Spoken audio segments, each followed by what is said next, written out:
Olá, irmãos e irmãs em Cristo. Venho aqui hoje gravar para vocês mais um vídeo do meu canal revelando as profecias da Bíblia. E no vídeo de hoje é a nova série do canal. Sola Escritura, somente a Escritura. Vou passar uns temas para vocês desta série. E o tema de hoje é o monge que mudou o mundo. Antes de eu falar sobre esse assunto, eu preciso da ajuda de vocês para se inscreverem no meu canal revelando as profecias da Bíblia. Deixe seu like, ative os sininhos de notificações para receberem o meu vídeo. Compartilhe com o maior número de pessoas que vocês puderem o conteúdo do meu canal. Preciso da ajuda de vocês. Vamos orar para fortalecer cada vez mais a nossa fé. Querido Deus e Pai, muito obrigado por mais esse dia de vida, que eu possa pregar a Tua palavra verdadeiramente e com retidão. E fique comigo nesses minutos e segundos que o Senhor estará comigo. Faça-me de mim o seu servo para apresentar essas verdades para todos os povos, nações e línguas. Tudo isso agradeço e peço em nome do meu Salvador Jesus Cristo. Amém. Vamos lá, povo de Deus. O monge que mudou o mundo. Falar sobre Martim Lutero. Episódio 1, Martim Lutero, que viveu no ano 1483 a 1546. Justificação pela fé, sola fide. E vamos falar sobre a biografia de Martim Lutero. E que usou a carta Eis-Mansfeld. É onde que ele estava estudando, na universidade, que o seu pai queria que ele fosse um astrólogo, um cientista. Aí está, a universidade em Augsburg, na Inglaterra. A luta para se levantar gritou apavorado: Santa Ana, ajude-me, eu tornar-me-ei monge. E Lutero, em seu coração, queria se tornar monge. Não estava feliz em estudar, e sim a se tornar um monge. E foi no ministério de Worms, na Alemanha. Aí está o monastério. E ele, em seu coração, não estava feliz. Faltava alguma coisa para Lutero. Faltava um querer a mais para o reformador. E eu vou ler uma passagem que fala sobre isso.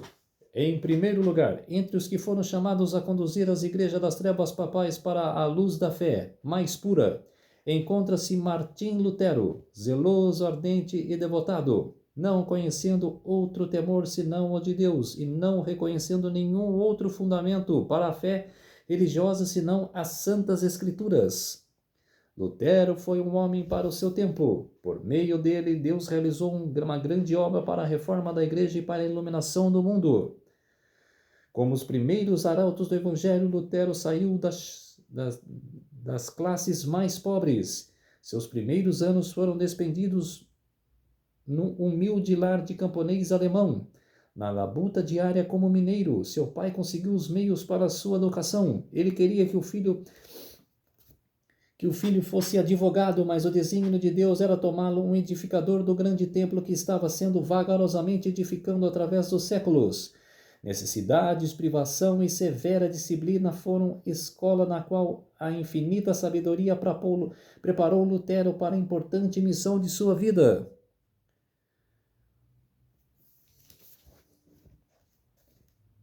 Na escola aonde ele foi enviado ainda em tenra idade, Lutero foi tratado com severidade e mesmo violência. Tão grande era a pobreza de seus pais que iam ir de sua casa para a escola em outra cidade. Ele foi por algum tempo forçado a obter seu alimento cantando de porta em porta. Outra passagem aqui, ó. O temor do Senhor habitava no coração de Lutero, capacitando-se a manter sua firmeza de propósito e conduzindo em profunda humildade diante de Deus.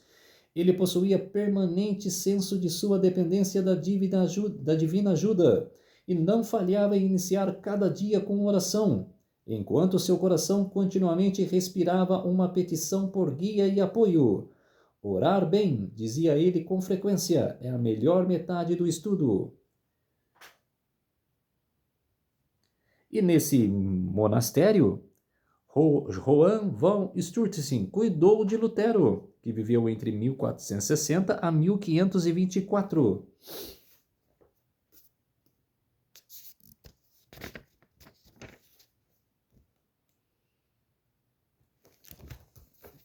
Ajudou Lutero nesse monastério que servia à Igreja Papal. E aqui fala: Lutero era um verdadeiro filho da Igreja Papal e não pensava que seria qualquer outra coisa. Na providência de Deus, ele foi levado a visitar Roma. Fez essa jornada a pé, alojando-se no monastérios pelo caminho.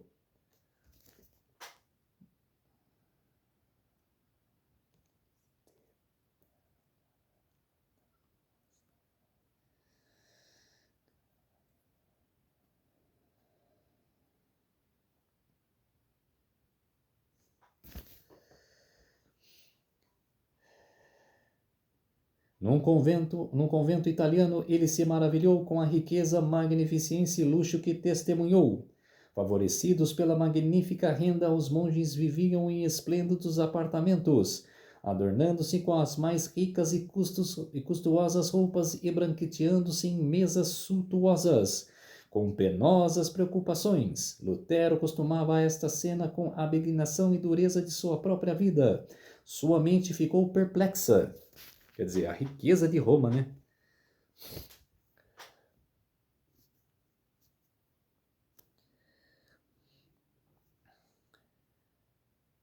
Agora é o que vem, né? Dessa foto. Vou falar agora que ele se indignou com Roma. Finalmente ele contemplou à distância a cidade das 7 colinas com profunda emoção e ele se prostrou em terra, exclamando: Santa Roma, eu te saúdo! Ele entrou na cidade, visitou as igrejas e ouviu as maravilhosas histórias repetidas pelos padres e monges e cumpriu todas as cerimônias exigidas. Por toda a parte ele contemplou cenas que o enchiam de espanto e horror.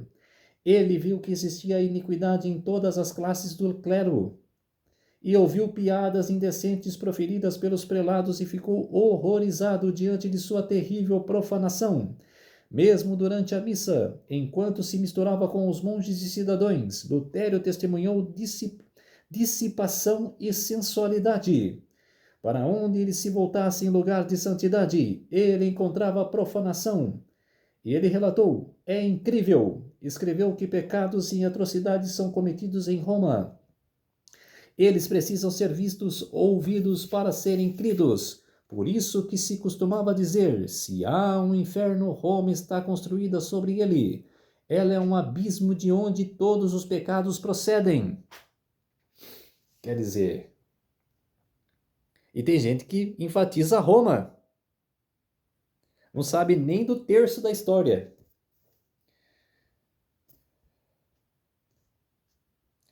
Por decreto recente, fora prometida pelo Papa uma indulgência a todos que subissem de joelhos à escadaria de Pilatos.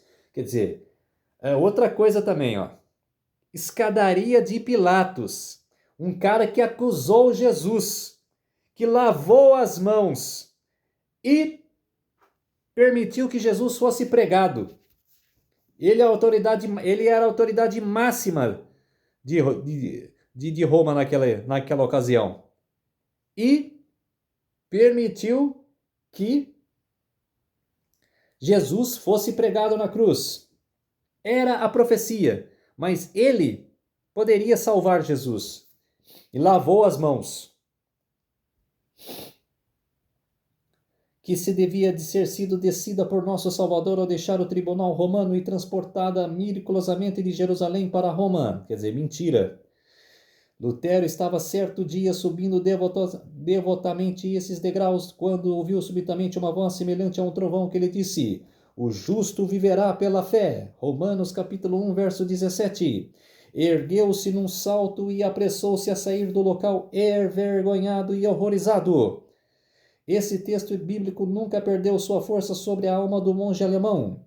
Desde então ele passou a ver mais claramente do que antes a falácia de confiar nas obras humanas para a salvação e a necessidade de constante fé nos méritos de Cristo. Seus olhos haviam sido abertos para os enganos do papado e nunca mais se fechariam. Quando voltou as costas a Roma, ele também o fez em seu coração e desde aquele tempo a separação cresceu muito, até romper toda a ligação com a Igreja Papal. Após seu retorno de Roma, Lutero recebeu o grau de doutor na Universidade de Wittenberg. Agora ele estava livre para se dedicar como nunca dantes às escrituras que tanto amava. Ele havia feito o solene voto de estudar cuidadosamente e pregar com fidelidade a palavra de Deus, e não os ditos e doutrinas dos papas, todos os dias de sua vida. Não era mais um simples monge ou professor, mas um autorizado arauto da Bíblia. Havia sido chamado como pastor para alimentar o rebanho de Deus, que estava faminto e sedento pela verdade.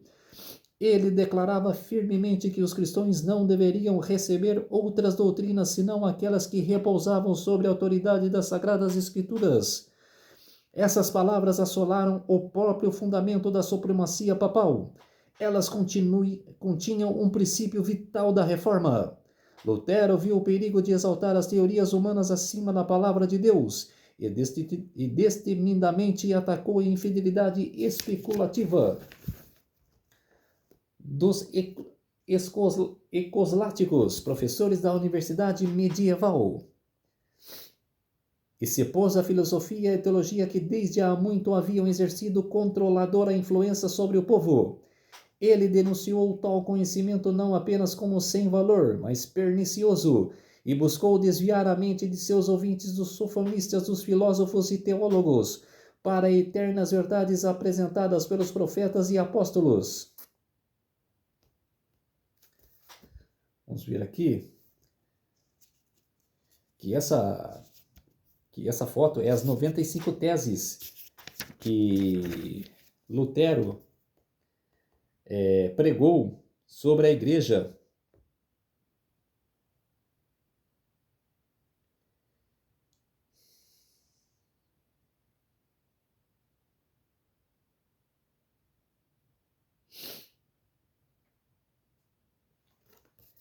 Fala aqui, as teses de Lutero provocavam a discussão, mas ninguém ousou aceitar o desafio. As questões que ele punhava espalharam-se por toda a Alemanha em poucos dias, e depois de poucas semanas soavam através de toda a cristandade.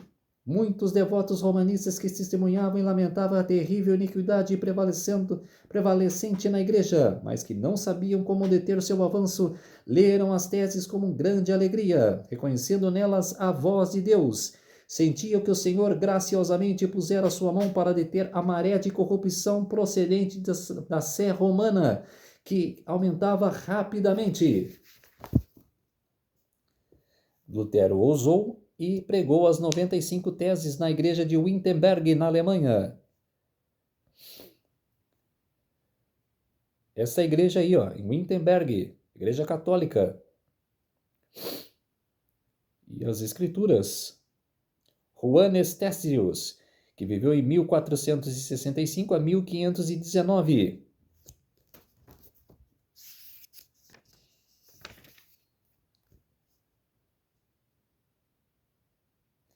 Príncipe e magistrados secretamente se regozijavam que estava para ser reprimido o arrogante poder que negava o direito de apelar de suas decisões.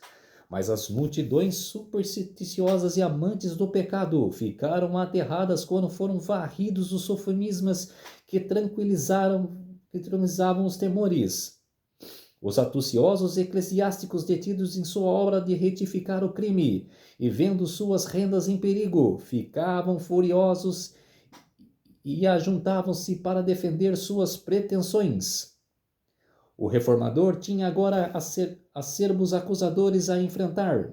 Alguns o acusavam de agir afobadamente e por impulso. Outros o acusavam de presunção, declarando que ele não estava sendo dirigido por Deus, mas estava agindo com orgulho e arrogância. Lutero respondeu: Quem é que não sabe que raramente alguém promove uma nova ideia sem ter alguma aparência de orgulho e sem ser acusado de despertar contendas? Por que Cristo e todos os mártires foram mortos? Por que eles pareciam pretensiosos, desprezados da sabedoria dos tempos em que viviam? E por que apresentavam ideias novas sem ter primeiro se aconselhado humildemente com os oráculos das antigas opiniões? Assim que a moeda tilinta no cofre, a alma salta do purgatório. Aí está a cidade de Roma. E novamente o declarou o reformador: o que estou fazendo não será efetuado pelo pensamento do homem, mas pelo conselho de Deus. Se a obra for de Deus, quem poderá detê-la? Ninguém. Se não, quem poderá levá-la avante? Nem minha vontade, nem a deles, nem a nossa, mas a tua vontade, ó Santo Pai que estás no céu. Exatamente.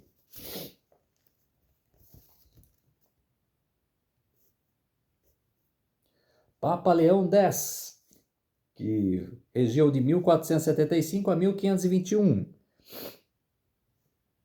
Não posso fazer outra coisa, estou aqui, que Deus me ajude. Amém.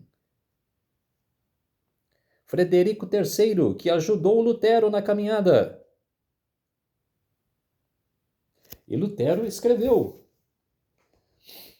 embora Lutero houvesse sido movido pelo Espírito de Deus para iniciar sua obra, ele não deveria avançar sem severos conflitos. As acusações dos inimigos, a deturpação de seus propósitos e as injustas e maliciosas referências acerca de seu caráter e motivos sobrevieram-lhe como um dilúvio arrasador e não ficaram sem efeito. Ele achará que os dirigentes do povo, tanto na igreja como nas escolas, alegres se juntariam a eles a seus esforços pró-reforma. Palavras de encorajamento por parte daqueles que se achavam em altas posições haviam se inspirado com alegria e esperança. Ele já deveria um dia mais resplandecente raiar para a igreja. Exatamente. A sola escritura. Lutero escreveu a Bíblia em alemão para a nação. É preciso perguntar à mãe em casa, às crianças na rua, ao homem comum no mercado. Nos escritos de Lutero. E olhar-se para a boca, como o adivinhar como falam, e depois traduzir conforme isso. Assim é que é. Eles nos entendem e sabem que estamos a falar em alemão com eles. Exatamente.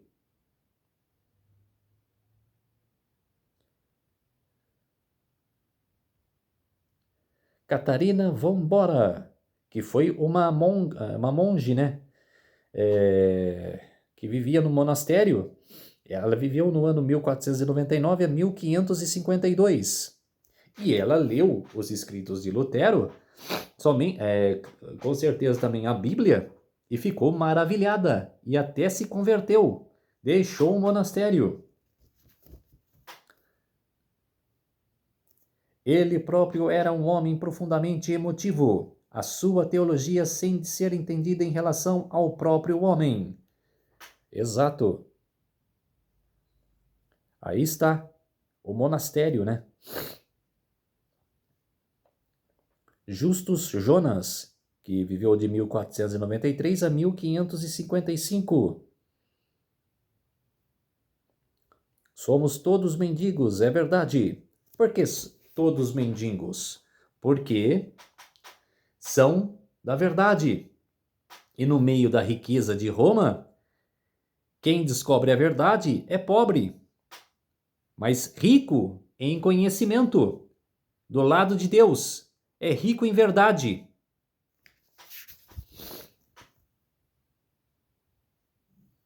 Principais motores na criação do futuro complexo e livre em que vivemos. Vamos falar agora da história da doutrina, justificação pela fé. Justificação pela fé.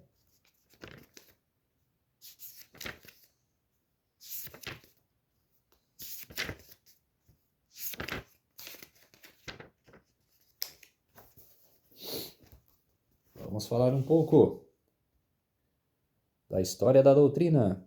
Justificação pela fé, de Martim Lutero.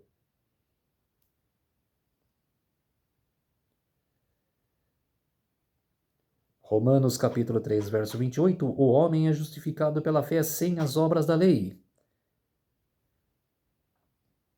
E Martim Lutero mostra as Escrituras. O justo viverá pela fé. Romanos 1, 17.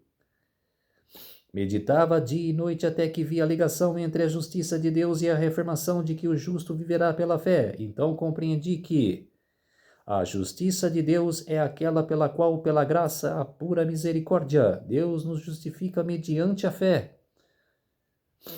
Sola fide, sola escritura, ele e mais reformadores, que eu vou falar aqui na série. Concílio de Trento, que foi de 1545 a 1563. Enganos, do papistas. Tudo mentira, para mudar a lei. E santificação, John Wesley, que eu vou falar também.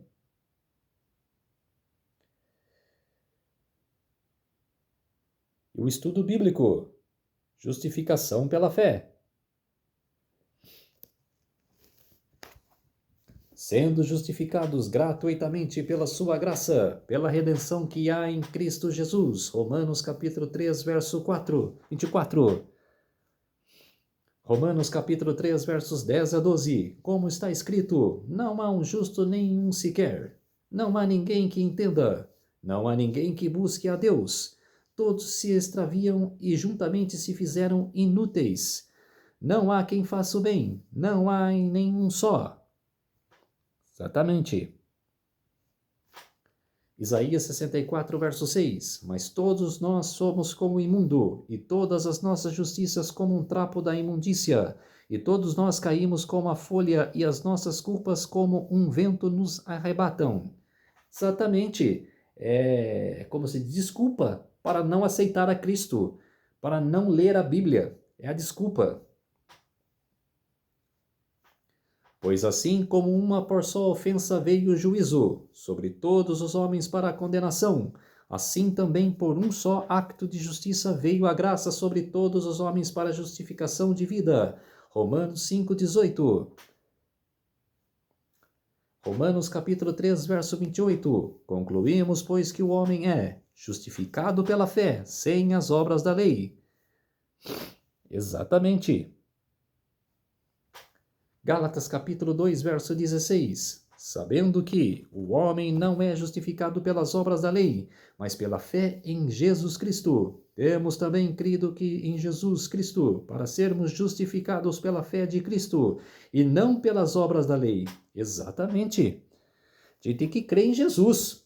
As obras que é da lei, a gente tem que cumprir crendo em Jesus Cristo. É como se diz assim, a gente está seguindo. A gente crendo em Jesus, crendo em Deus, a gente está seguindo a estrada, que é obedecendo a lei. Então a gente está fazendo as obras da lei, mas em crer em Cristo.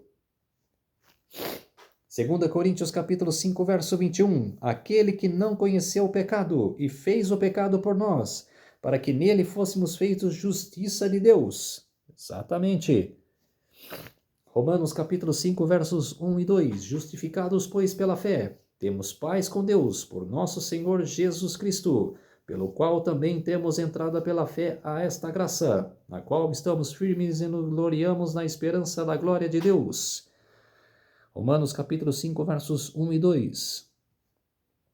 Efésios capítulo 2, verso 10. Porque somos feituras suas, criados em Cristo Jesus, para as boas obras, as quais Deus preparou para que andássemos nelas.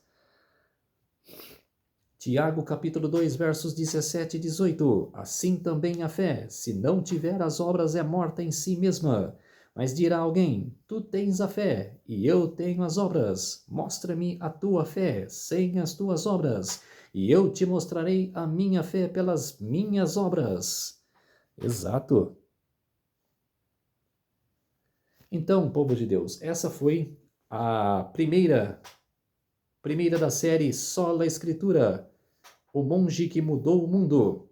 Vamos orar para fortalecer a nossa fé. Querido Deus e Pai, muito obrigado por esses minutos e segundos que o Senhor esteve comigo.